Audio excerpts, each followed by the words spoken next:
नमस्कार दोस्तों। नेहा नाम की एक लड़की 26 साल की उम्र रही होगी। महाराष्ट्र के एक छोटे से गांव में रहती थी।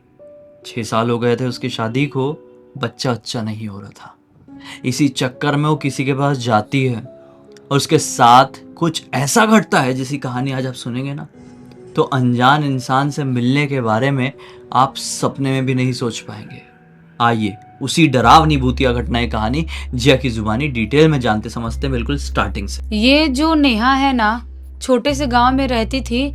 उसकी वजह से उसे और ज़्यादा प्रॉब्लम फेस करनी पड़ रही थी, क्योंकि ये एक नॉर्मल से गरीब सी फैमिली से बिलोंग करती थी। इसके घर पे लगभग ये लोग 5-6 बहनें थी और इसके घर वालों ने मुश्किल से कैसे तैसे करके नेहा की शादी एक अच्छे सेटल्ड लड़के से करवाए थे।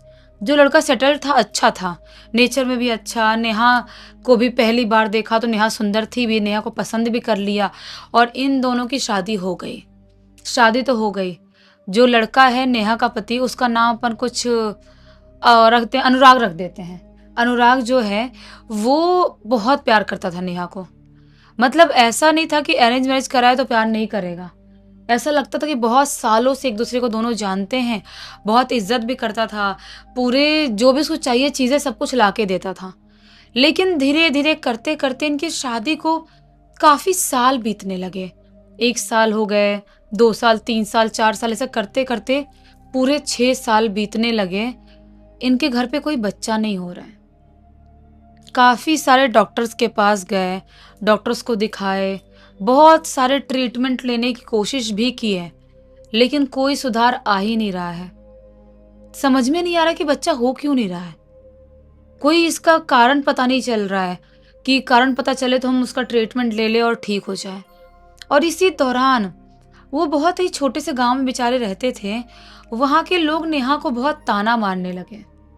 एक टाइम बाद उसको बोलने लगे कि बच्चा नहीं हो रहा है, तो किसी घर पे कोई फंक्शन है तो उसको नहीं बुलाते थे। किसी के बच्चे का फंक्शन है या कोई फंक्शन है, उसको नहीं बुलाते थे। ऐसा लगता था लोगों को कि ये बांझ है, इसको बच्चा नहीं है, तो अगर ये आएगी तो इसकी भी नेगेटिविटी हमारे घर पे इसके साथ आ जाएगी। लोग ऐसा सोचते थे। क्या बोले, अब ऐसे लोगों को ऐसा नहीं सोचना चाहिए किसी के बारे में भी, लेकिन जो सोचते हैं वो तो सोचते हैं। उनकी सोच को हम चेंज भी नहीं कर सकते। नेहा को बहुत बुरा लगता था, अपने पति से डिस्कस भी करती थी। तो पति ने हमेशा से यही बोला कि जान दो, क्या कर सकते हैं, गांव के लोगों से कम मिलो जुलो, उनसे कम बात करो, मुझे कोई प्रॉब्लम नहीं है। अगर हमारा बच्चा नहीं हो रहा है तो हम दोनों एक दूसरे के लिए काफ़ी हैं। नेहा का पति अनुराग बहुत सपोर्टिव था उसके लिए, लेकिन ससुराल वाले जो सास ससुर वो भी बोलते थे, उनकी भी इच्छा थी कि हमारे घर पे कोई बच्चा हो। अनुराग इकलौता लड़का था अपने घर वालों का।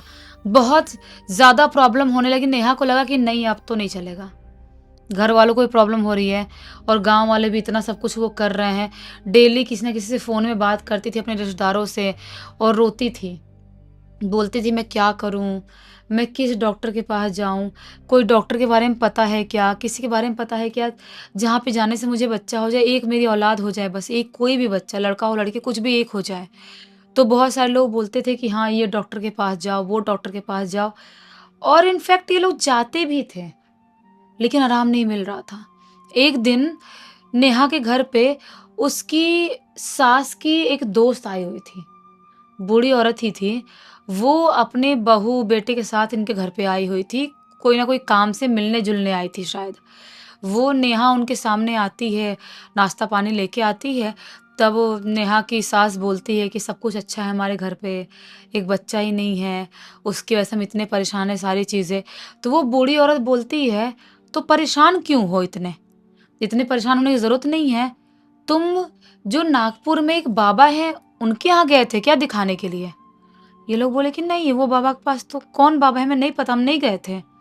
तो बूढ़ी औरत बोलती है कि वो बाबा के पास नहीं गए तो क्या करे फिर? बाबा मतलब कैसे, तांत्रिक बाबा वगैरह थे? तांत्रिक बाबा टाइप। तांत्रिक बाबा टाइप बोल सकते हैं, झाड़ फूक करना। हम्म। तो ये लोग बोलते हैं, लेकिन कैसे, बाबा के पास जाने से क्या होगा? ट्रीटमेंट तो हमने बहुत ली है, बहुत सारे लोगों ने जड़ी बूटियों के बारे में बोले, वो भी हमने खाए पिए सब करवाए। तो वो औरत बोलती है कि नहीं, दूर दूर से लोग वो बाबा के पास आते हैं नागपुर में, और वो तांत्रिक बाबा झाड़ फूक करके कोई भी दिक्कत हो ऐसे चुटकी में गायब कर देते हैं। हम्म, तो तुम्हें एक बार वहां जाना चाहिए। तो नेहा एकदम ध्यान से सुन रही थी, उसको लग रहा था कि सही बोल रही है क्या। वो बोलते हैं कि हाँ हाँ, आप नंबर दे सकते हो क्या तांत्रिक बाबा का। तो वो बूढ़ी औरत बोलते हैं कि हाँ, मेरी बहू से ले लो, क्योंकि हमारे एक दो रिश्तेदार वहां पर जा चुके हैं हम्म, नागपुर में उस बाबा के पास, तो मेरी बहू से नंबर ले लो। तो बूढ़ी औरत की बहू से नेहा नंबर ले लेती है। वो लोग उनके घर पे रहते हैं, जो भी टाइम पास बातचीत करना था करके अपने अपने घर निकल लेते हैं सबके सब। उसके बाद दूसरे दिन नेहा के जब हस्बैंड काम से आते हैं शाम के टाइम में, तो अपने हस्बैंड से बात करती है, अनुराग से। बोलती है कि एक बाबा जी के बारे में पता चला है जो नागपुर में रहते हैं, और वो झाड़ फूँक करेंगे तो हमारे घर पर भी बच्चा हो जाएगा, ऐसा वो काकू जो आई थी वो बताई थी। वो बोलते हैं नहीं नहीं, किसी बाबा तांत्रिक के पास जाने की ज़रूरत नहीं है। क्यों जाओगे तुम? तुमको इतनी परेशान होने की ज़रूरत नहीं है। नेहा बोलती है प्लीज़ आखिरी बार एक बार ट्राई कर लेते हैं ना। सब कुछ ट्राई तो कर लिए, एक बार बाबा से ही बात कर लेते हैं। तो अनुराग बोलते हैं कि एक काम करो, फ़ोन तुम ही लगाओ, मैं नहीं लगाऊंगा। तो नेहा बोलती है ठीक है मैं लगाती हूँ। तो नेहा फ़ोन लगाती है और वहाँ पर बात होती है बाबा से, और बाबा बोलते हैं कि अच्छा ठीक है, तुम इस तारीख को आ जाओ नागपुर। एक तारीख पर्टिकुलर तारीख देते हैं, इस तारीख को आ जाओ और यहाँ पर तुम्हारा झाड़ फूँक करेंगे और तुम्हारी जो भी समस्या होगी सब दूर हो जाएगी। तो नेहा बोलती है ठीक है। बाबा जी का फ़ोन ऑन रखी, उसके बाद अपने पति को बताई, सास ससुर को बताई। सास ससुर बहुत ओल्ड थे, वो इतना ट्रैवल करना लेके आना जाना नहीं कर सकते थे। जब अपने हस्बैंड को बताई तो अनुराग बोलते हैं कि नहीं नहीं मैं नहीं जा पाऊंगा, मेरे ऑफिस से छुट्टी उट्टी नहीं मिलेगी और पता कितना टाइम लगेगा, पता नहीं, मुझे नहीं मालूम कितना टाइम लगने वाला है। एक काम करो, तुम अकेले चले जाओ। ये बोलती है लेकिन मैं कैसे करूंगी, मैं शहर में जाके सब कुछ। बोलते क्या हो गया शहर में करने से, तो पढ़ी लिखी हो तुम, सब कर सकती हो। चले जाओ नागपुर और वहाँ पर जाके फ़ोन कर लेना उनको, और जो भी झाड़ फूँक का प्रोसेस वो करवाना, और उसके बाद फिर आ जाना। कितने दिन लगने वाले पता नहीं है, तो मैं कैसे ऑफिस से छुट्टी लूँ। हम्म, अनुराग ने साफ साफ मना कर दिया। अब जो तारीख को बाबा ने नेहा को बुलाए थे, उस तारीख को नेहा नागपुर पहुंच जाती है। हम्म, नागपुर पहुंच गई। उसके बाद वो फ़ोन करती है उस नंबर पे। तो 2-4 बार कॉल लगाने के बाद फ़ोन उठाया जाता है, बाबा जी फ़ोन उठाते हैं। तो ये बोलती है बाबा जी आप फ़ोन नहीं उठा रहे थे, मैं नागपुर में जिस लोकेशन का आपने एड्रेस दिए थे ना, वो लोकेशन पे मैं आई हुई हूँ। आपके उसके बिल्डिंग के नीचे ही खड़ी हूँ मैं। बाबा जी बोलते हैं कि अच्छा तुम नीचे खड़ी हो, लेकिन आज तो बहुत ज़्यादा भीड़ है। आज इतनी ज़्यादा भीड़ है कि मैं अटेंड नहीं कर पाऊँगा, तुमसे आज बात नहीं कर पाऊँगा। तुम एक काम करो, आज तुम होटल में स्टे कर लो, तो कल तुम्हारा अपॉइंटमेंट रखते हैं और कल तुम्हारा जो भी प्रोसेस है वो आगे करते हैं। नेहा बोलती है लेकिन बाबा जी मेरे पास उतने पैसे नहीं है, मुझे नहीं पता मैं होटल वोटल में कैसे रूम लूँ, क्या करूँ, और मैं गाँव की एक छोटे से गाँव की एक साधारण महिला हूँ, मेरे पास नहीं है इतने पैसे होटल वोटल में खर्च करने के। मैं तो कैसे तैसे करके पति से पैसे मांग के आई हूँ। बाबा जी बोलते अरे अरे इतना सोचने की जरूरत नहीं है। वो जो जहाँ का तुमको मैंने एड्रेस दिया हूँ जो लोकेशन का, वहाँ पे तुमको बहुत सारे रूम्स मिलेंगे। तुम रिसेप्शनिस्ट के पास जाओ, जो भी होगा वहाँ पे लड़का मतलब लड़की। वो एक होटल था। हाँ, होटल टाइप ही था, छोटा सा था। हम्म, होटल टाइप मतलब 2-3 फ्लोर का होगा और बहुत सारे कमरे बने हुए हैं, उस टाइप का लोकेशन था। तो फिर ये बोलती है लेकिन वो मुझे क्यों जाने देगी, मुझे जानती थोड़ी होगी वो। बाबा जी बोलते तुम चिंता मत करो, उसके पास जाना, मेरा नाम बोलना, वो तुम्हें एक फ्लैट की चाबी देंगे और छोड़ के आएंगे तुमको ऊपर। ये बोलती है अच्छा ऐसा है क्या, ठीक है बाबा जी मैं जाती हूँ। ये जाती है, वो जो होटल था वहाँ जाती है, वहाँ एक रिसेप्शनिस्ट थी, उससे इसकी बातचीत होती है। वो रूम नंबर 307 की चाबी इसको देती है और ये बोलती है कैसे जाना है, किधर है। वो बोलती है ये सीधे से सीढ़ियों से चले जाओ, 307 रूम नंबर बाहर ही लगा होगा, ऐसा बोर्ड नीचे दिखा दी। बोलती देखो ये दिख रहा है ना दरवाजे पे, ऐसे ही ऊपर लगा होगा, वहाँ चली जाओ और आराम करो। बाबा जी आके मिल लेंगे तुमसे, टेंशन मत लो। कभी भी बाबा जी आके तुमसे मिल सकते, फ्री टाइम जब भी उनको मिलेगा। ये बोलती है अच्छा ऐसा है क्या। तो रिसेप्शन बोलती है कि ज़्यादा टेंशन लेने की ज़रूरत नहीं है, तुम्हारे लिए खाना भी भेज दिया जाएगा ऊपर। ये थोड़ी शौक होती है, जिसको लगता है ये बताओ शहर में इतने अच्छे लोग भी हैं, बोल रहे हैं, एक तो रहने के लिए जगह भी दे रहे हैं, ऊपर से बोल रहे हैं खाना भी भेजा जाएगा। तो सोचने वाली बात है। नेहा थोड़ी खुश होती है, खुश होके वो चली जाती है रूम नंबर 307 में, अंदर बंद करके थोड़ी देर अभी लेटी ही थी, बेड पे आराम ही कर रही थी। थोड़ी देर बाद उसको अब नॉक होता है दरवाज़ा उसका। दरवाज़ा खोलती है, खाना अच्छा खासा आया था। खाना लेती है, पानी की बॉटल्स भी थी, पानी लेती है, खाना पानी खाती है और उसके बाद वो ऐसे ही बेड पे लेट जाती है, अपने हस्बैंड को फ़ोन करती है, उनको बताती है कि मैं ऐसे रुकी हुई हूँ, खाना भी मिल गया, कोई टेंशन नहीं है, मैं जल्दी ही झाड़ फूँक करवा के आ जाऊँगी घर। अनुराग ने बोला ठीक है, आ जाना। ये आराम से लेटी हुई है बेड पे, लेटे-लेटे इसको पता नहीं चलता है कब आँख लग जाती है, सो गई। अचानक से धड़ धड़ धड़ धड़ धड़ करके दरवाज़ा पीटने की आवाज़ सुनाई देती है। ऐसे चहक के उठती है, आँख खुलती है इसकी, टाइम देखती है, अरे भाई साहब, टाइम तो लगभग रात के 10:30 पौने 11 का हो रहा है। बोलती इस टाइम पे खोलूँ दरवाज़ा कि नहीं खोलूँ, कौन होगा इस टाइम पे? बाबा जी अभी तक नहीं आए तो फिर वो तो नहीं होंगे, जाऊँ कि नहीं जाऊँ सोचती है। फिर सोचती है जाना तो पड़ेगा ही, मेरा घर थोड़ी है ये। वो धीरे धीरे दबे कदमों से दरवाजे के पास जाती है और जैसे ही दरवाज़ा खोलती है, सामने बाबा जी खड़े थे। बाबा जी अपना जो भी झोला वाला लेके, जो भी चीज़ें हैं, अच्छे खासे यंग तांत्रिक बाबा टाइप बोल सकते हो आप। बाबा जी खड़े हैं। ये बोलती है आप बाबा जी हो क्या? वो बोलते हैं हाँ, हुलिया और कपड़े देख के तो समझ में आ ही रहा होगा कि मैं ही बाबा जी हूँ। चलो ठीक है, अपन काम शुरू करते हैं। नेहा बोलती है इतने रात में अभी स्टार्ट करेंगे झाड़ फूँक करना? बाबा जी बोलते हैं हाँ, तो मेरे पास इतना टाइम थोड़ी रहता है कि दिन का अलग टाइम फिक्स करूँ, रात का अलग फिक्स करूँ। इसलिए तुम्हें कमरा दिया था रहने के लिए। आ जाओ, चलो बैठो, अभी स्टार्ट करेंगे थोड़ी देर में। ये बोलती है लेकिन बाबा जी क्या कैसे करना होगा, मुझे इतना कुछ पता नहीं है। बाबा जी बोलते हैं तुम्हें कुछ करने की ज़रूरत नहीं है, जो भी करना है मैं करूँगा, तुम यहाँ नीचे बैठ जाओ फर्श पे। नेहा अब जैसा जैसा बाबा जी ने बोले बैठ गई, लेकिन उसको बहुत वियर्ड और अजीब लग रहा था। पता नहीं क्यों उसकी जो फीलिंग थी ना, वो पॉजिटिव फीलिंग नहीं आ रही थी, उसको थोड़ा सा अजीब सा लग रहा था। और लड़कियों को ना ये चीज़ हो जाती है, महसूस हो जाती है, कुछ भी गड़बड़ होना रहे तो कोई भी लड़की औरत या कोई भी रहेगी तो उनको जल्दी वो महसूस कर लेते हैं कंपेयर टू जो लड़के होते हैं उनसे। तो ये बैठी हुई है, इसको लग रहा है कि क्या कहीं बाबा ढोंगी तो नहीं है, मतलब कहीं पैसे वैसे लूटने की कोशिश में तो नहीं है कि बोल दे कि पूजा पाठ करा दिया, पैसे लूट लिया, कुछ ऐसा वैसा तो नहीं है। इसके दिमाग में ये आता है, लेकिन अब मजबूर है और एक होटल रूम में कमरे में कर भी क्या सकती है, बैठ जाती है।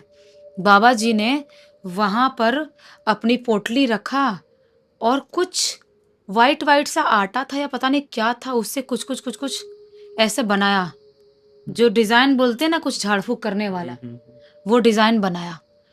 और जैसे ही बाबा ने वो सिर्फ डिज़ाइन बनाया ही है, अचानक से जो होटल रूम का बाथरूम था ना, जहाँ पे जिस होटल रूम में बैठे थे ये लोग, उस बाथरूम के अंदर से किसी के बहुत ज़ोर ज़ोर से चीखने चिल्लाने की आवाज़ सुनाई देने लगती है, बहुत ही तेज तेज, जैसे कोई गला फाड़ फाड़ के चीख रहा हो। नेहा घबरा जाती है, बोलती बाबा जी कौन है, कौन चिल्ला रहा है, कौन चिल्ला रहा है? बाबा जी बोलते हैं तुम चिंता मत करो, जो भी है उसे मैं संभाल लूँगा। ये बोलती है लेकिन बाबा जी है कौन, मुझे समझ में नहीं आ रहा है। बाबा जी ने वापस से प्रोसेस स्टार्ट किया, कुछ कुछ राख वाख गिराया, कुछ कुछ नींबू रखा, चीज़ें रखा वहाँ पे, और जैसे ही अगला प्रोसेस बाबा का चालू हुआ, वैसे ही वो जो कमरा है ना, उस कमरे में जो चेयर पड़ी है, जो चीज़ें पड़ी है, वो अचानक से हवा में ज़ोर ज़ोर से नाचने लगती है। जैसे भूतिया फिल्मों में कैसा होता है कि पूरा हवा में सब नाचने लगा, वैसा नाचने लगा। बहुत तेज नेहा घबरा जाती है और उठने ही वाली होती है कि बाबा ने उसको ऐसे पकड़ा, और जो बाबा ने पकड़ा है ना उसको ऐसे, उसको समझ में आ गया कि कुछ सही नहीं है। बाबा की जो नीयत थी ना, वो अच्छी नहीं थी, अब उसको समझ में आया, लेकिन अभी वो कुछ कर भी नहीं सकती थी। अचानक से क्या करे, बोलती हाँ बाबा जी मैं ठीक हूँ ठीक हूँ, ठीक, हाथ हटाती है, बोलती ठीक हूँ मैं। बाबा जी ने वापस से थोड़ा सा और कुछ भभूत मारा या पता नहीं क्या किया, क्या राख उड़ाया, क्या किया नहीं पता। जैसे ही किया, उस कमरे से चीखने चिल्लाने की जोर जोर से आवाजें फैल जाती है, और तेज तेज जो बेड है ना, जिस बेड पे लेटी थी वो थोड़ी देर पहले, वो ढम ढम ढम ढम करके पूरा बेड उछल कूद मचा रहा है। ऐसा ऐसा होने लगता है। जैसे ही नेहा ये कुछ नोटिस कर ही रही होती है, उसको पता चलता है कि जितनी बार बाबा कुछ प्रोसेस कर रहा है, उतनी बार भूतिया एक्टिविटीज और ज्यादा बढ़ रही है। और नेहा को जब समझ में आता है, ये बहुत देर हो चुकी थी, उसको समझ में आता है कि कुछ ना कुछ तो गड़बड़ ये बाबा ही कर रहा है। जो भी कर रहा है, शायद भूत प्रेत जो आए हैं इस कमरे में, बाबा ने ही बुलाया है। शायद बाबा मेरा यूज करना चाह रहा है, कुछ तो करना चाह रहा है जो बहुत गलत है। वो समझ गई, लेकिन कुछ नहीं कर पा रही। तभी अचानक से उसी कमरे में जिसमें अंधेरा फैला हुआ था, एक कोने में नेहा को एक शैडो टाइप एक औरत दिखाई देती है खड़ी हुई। और जैसे ही एक शैडो औरत को देखती है खड़ी हुई, वो अजीब सा स्माइल कर रही थी और धीरे धीरे धीरे करके नेहा की तरफ बढ़ रही थी। नेहा बहुत तेज घबराती है, उसको समझ में नहीं आता है कि क्या हो रहा है, मैं क्या करूं क्या नहीं करूं।